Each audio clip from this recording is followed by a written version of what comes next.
ఈ నివేదికలో స్పష్టంగా చెప్పారు. రాష్ట్ర తలసరి ఆదాయం 2014లో 10వ స్థానంలో ఉంది భారతదేశంలో మన రాష్ట్రం. రాష్ట్రం ఏర్పడ్డ నాడు తెలంగాణను మాకు కాంగ్రెస్ అప్పచెప్పినాడు. ఆనాడు 10వ స్థానంలో తలసరి ఆదాయంలో ఉన్న మన తెలంగాణ ఈ నివేదిక ప్రకారం ఇవాళ నంబర్ 1 స్థానంలో ఉంది. మేము ఇచ్చిపోయినాడు 2022-23లో వీళ్ళకి అప్పచెప్పిపోయినాడు. నంబర్ 1 స్థానంలో ఉంది అని చెప్పి ఇదే నివేదిక చాలా స్పష్టంగా కుండబద్దలు కొట్టింది. నంబర్ 1. నంబర్ 2, ఇదే నివేదికలో ఇంకో మాట ఏం చెప్పారంటే ఆనాడు 2014-15లో దేశ సగటు 86,000 ఉంటే తలసరి ఆదాయం. ఆనాడు మాకు అప్పచెప్పినాడు కాంగ్రెసు మన తలసరి ఆదాయం 1,24,000. కానీ ఈరోజు ఎంత పెరిగింది అనడానికి కూడా ఇదిగో ఇక్కడ ఇదే నివేదికలో కుండబద్దలు కొట్టారు.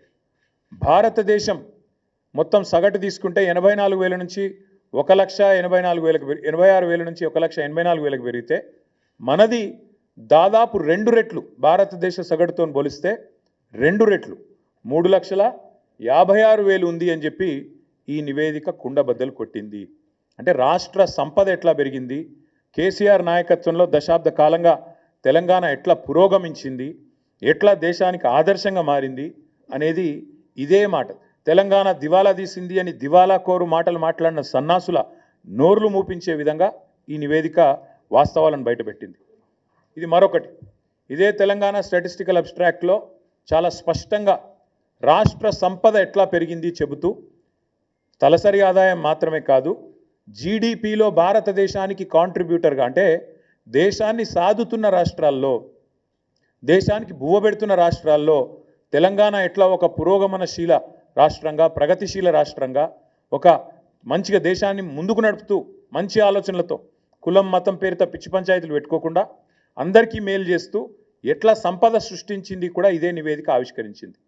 2013-14లో ఆనాడు భారతదేశంలో 4% జీడిపికి తెలంగాణ నుంచి దోహదపడుతుంటే ఇక్కడి రాష్ట్ర ఆర్థిక వ్యవస్థ కేసీఆర్ గారు పదవి విరమణ చేసే నాటికి అది పెరిగి 5.1% అయ్యింది అనే మాట కూడా ఇదే నివేదిక స్పష్టంగా చెప్పింది. అంటే జీడిపిలో భారతదేశంలో మొత్తం 100% ఉంటుంది. జీడిపి అంటే 100.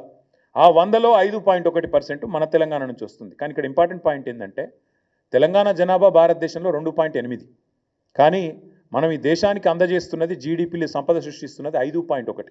అంటే మనకు కేంద్ర ప్రభుత్వం ఇస్తున్న దానికంటే మనం కేంద్రానికి ఇస్తున్నది దాదాపు డబల్ అనే మాట ఈ నివేదిక ద్వారా నేను మీకు గుర్తు చేస్తా ఉన్నాను.